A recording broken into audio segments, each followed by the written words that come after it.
Every night, between midnight and 3 in the morning, your body enters a state that determines whether your cells repair themselves or slowly fall apart. Miss this window consistently and you're not just tired. You're aging faster than your birth certificate says you should.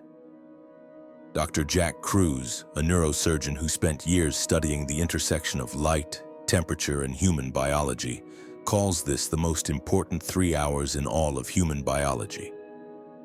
And here's what makes this uncomfortable. Most people sleep right through it without ever giving their body the conditions it needs to use it. By the end of this video, you'll understand exactly what happens during these critical hours, why sleep might actually be the primordial condition that all life evolved from rather than something we do to rest, and what you can do starting tonight to stop fighting your biology and start working with it. But first, I need to show you something about your hypothalamus that changes everything, about how you think about sleep. Here's something that might completely reframe how you think about consciousness itself.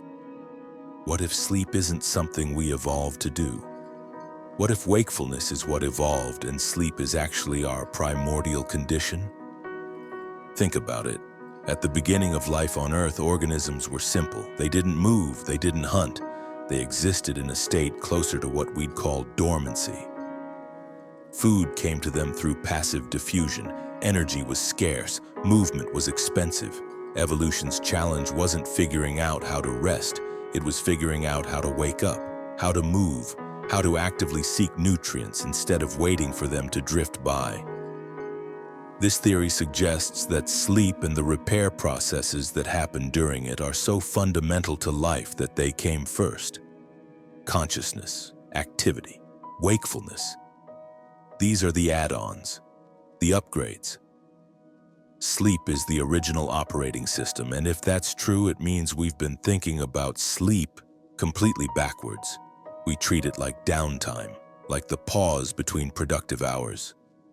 But biologically, sleep might be when the real work happens. Wakefulness might just be the food-gathering intermission. Every cell in your body accumulates damage. Proteins misfold, mitochondria malfunction. Cellular debris builds up. If this damage isn't cleaned up, it accumulates. And accumulated damage is what we experience as aging and disease.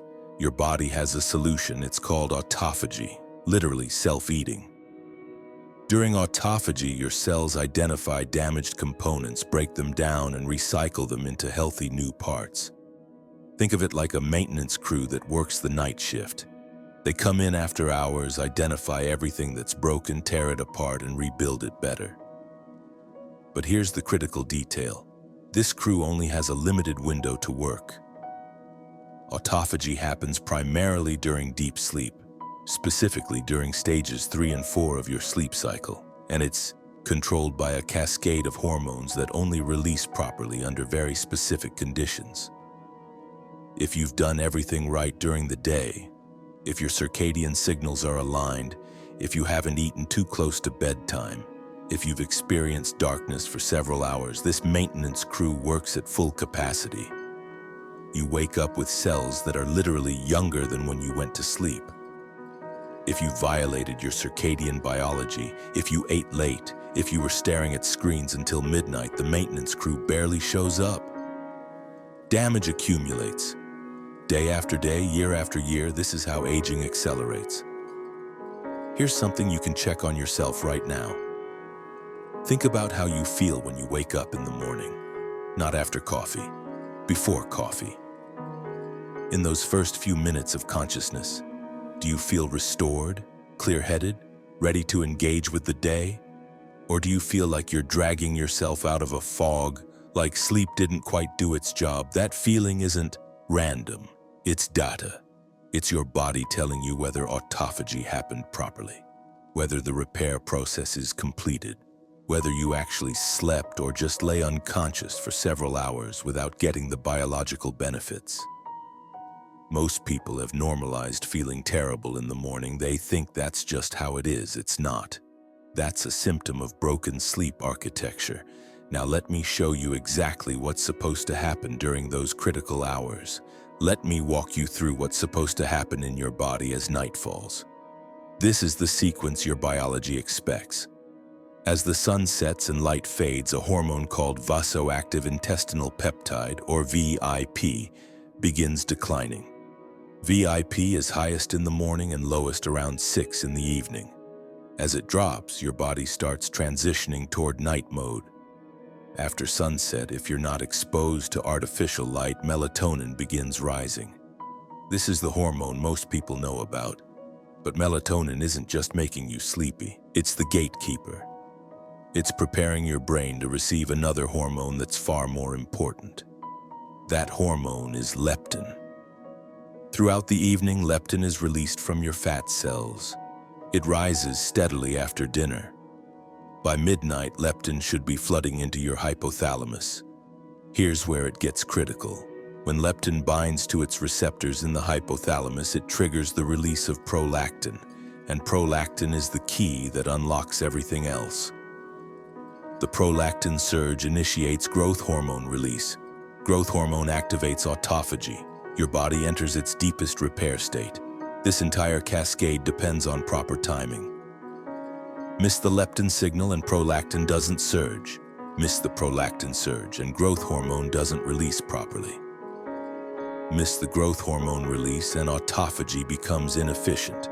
Every step depends on the one before it, and the whole sequence can be derailed by a single late-night snack. Here's where modern life creates a catastrophic mismatch.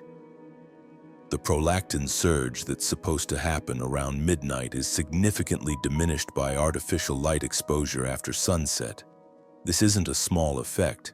Studies show that people in artificially lit environments have dramatically reduced prolactin surges compared to those in natural darkness. Why does this matter so much? Because prolactin release is coordinated with the sleep cycles where autophagy is at its highest efficiency. It's also when growth hormone is released. If prolactin is diminished, you generally see lower DHEA levels and higher inflammatory markers. DHEA is the major antioxidant in your brain. It's the immediate precursor to your sex hormones. When DHEA drops, everything downstream suffers. And here's the connection most people miss. Heart failure is the #1 cause of hospital admission according to Medicare data.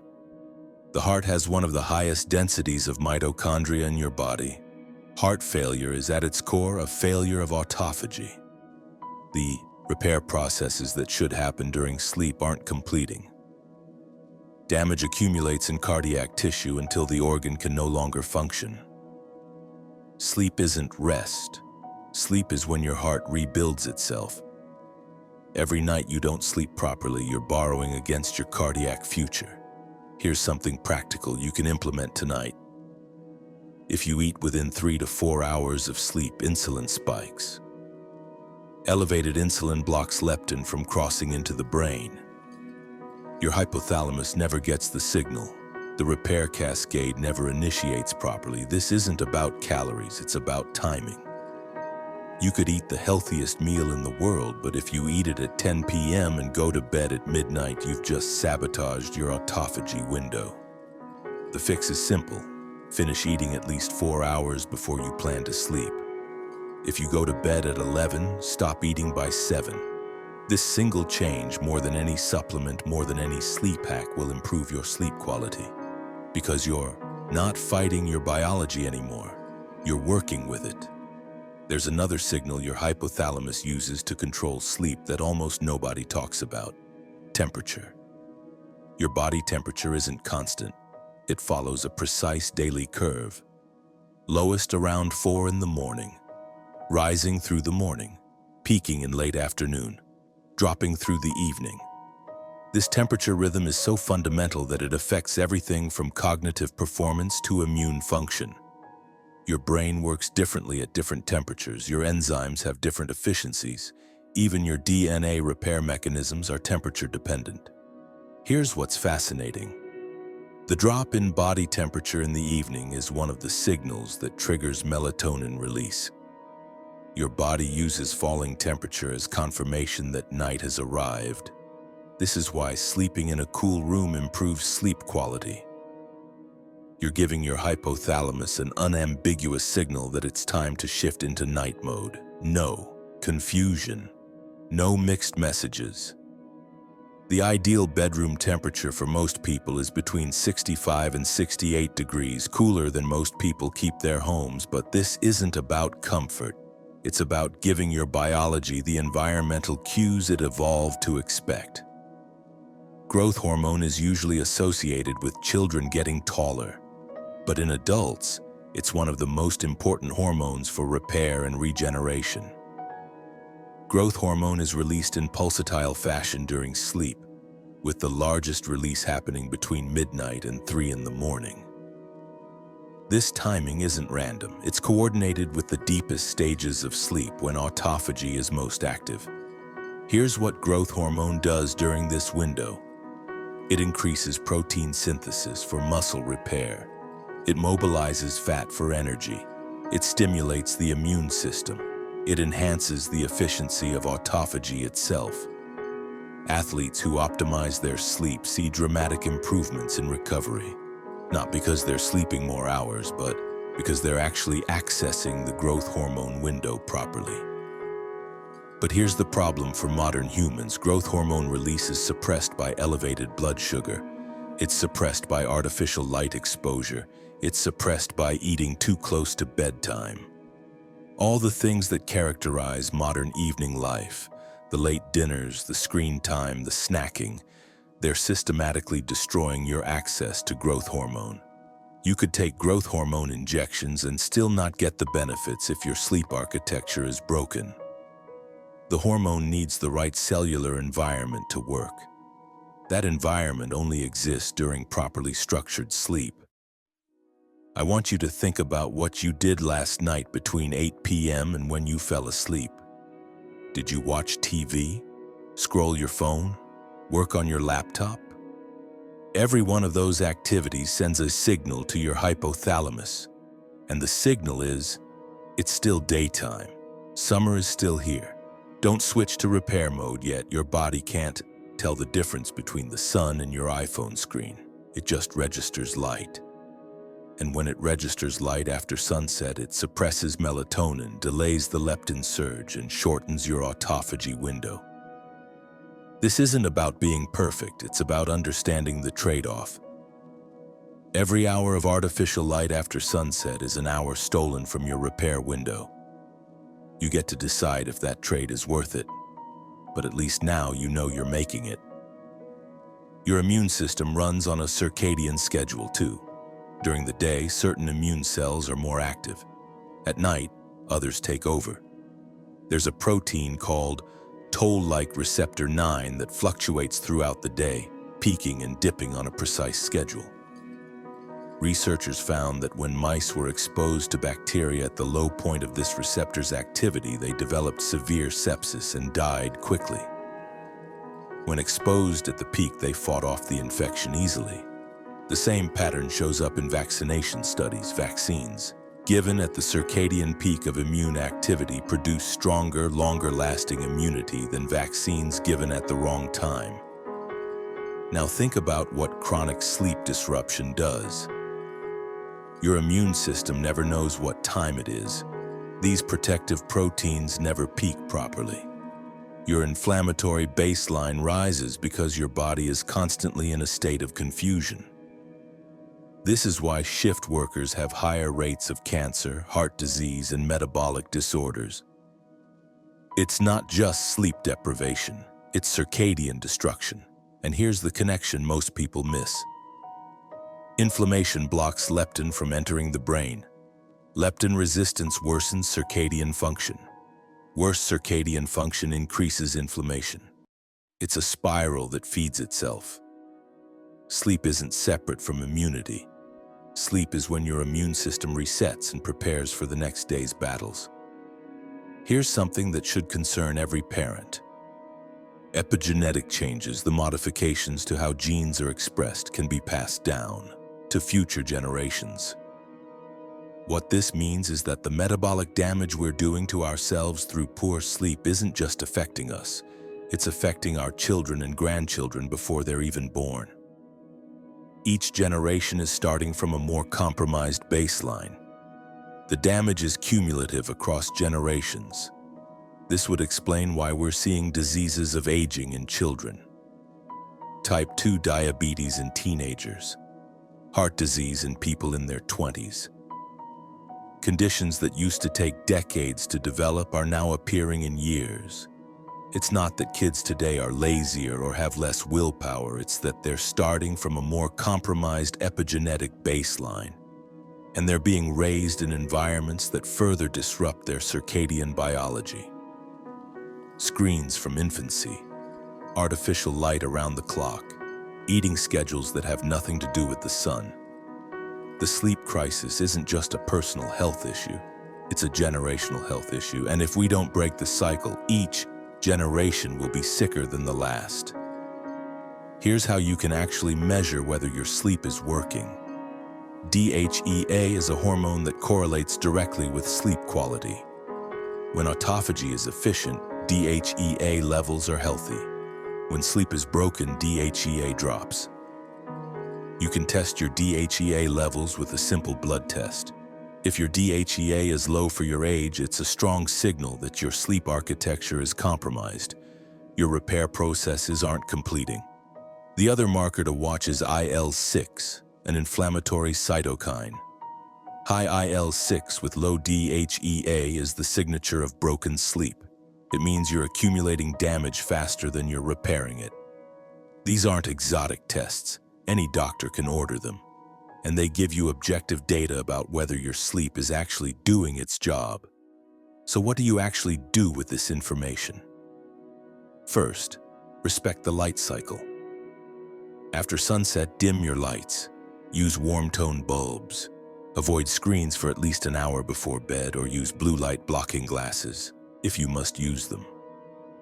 Your goal is to let your hypothalamus know that night has arrived. Second, control your eating window. Finish your last meal at least 4 hours before sleep. This gives insulin time to clear so leptin can enter your brain properly. No snacking after dinner. Your digestive system should be quiet when you're trying to sleep. Third, control your temperature. Keep your bedroom cool around 65 to 68 degrees. Consider a warm shower or bath about an hour before bed. When you get out, your body temperature drops rapidly, which signals your hypothalamus that sleep is coming. Fourth, protect the window. The hours between midnight and 3 a.m. are when the deepest repair happens. If you're going to bed at 1 a.m., you're missing most of this window. Aim to be asleep by 11 at the latest. Fifth, morning light matters too. Get outside within the first hour of waking. Natural light exposure in the morning helps set your circadian clock for the entire day. It makes the evening transition to sleep much smoother. This isn't about perfection, it's about trend. Every day you get these signals more right than wrong, you're supporting your biology. Every day you violate them, you're accumulating damage. Here's what I want you to take away from this. Your body isn't failing you, it's responding exactly as it was designed to respond to the signals you're giving it.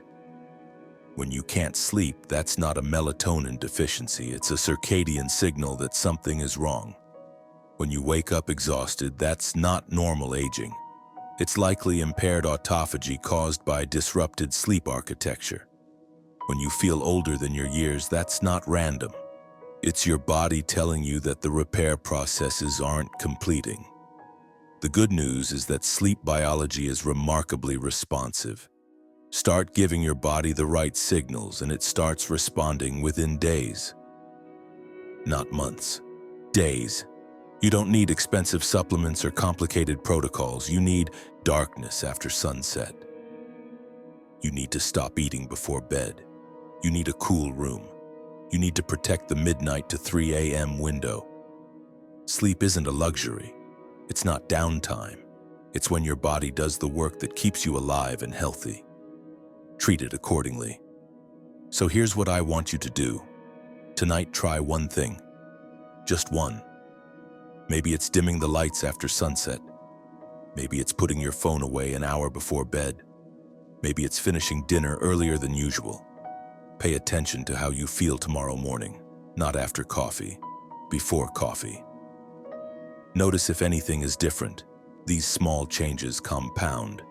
Each night you align more closely with your circadian biology. You're building momentum. You're teaching your hypothalamus what time it actually is. You're giving your body permission to run the repair programs it's been waiting to run. If you want to go deeper on the circadian and cold connections to sleep, check out the cold therapy playlist linked below. Subscribe if you want more content like this. And drop a comment telling me what time you usually go to bed and whether you feel restored when you wake up. Your biology is waiting. It's time to stop fighting it and start working with it.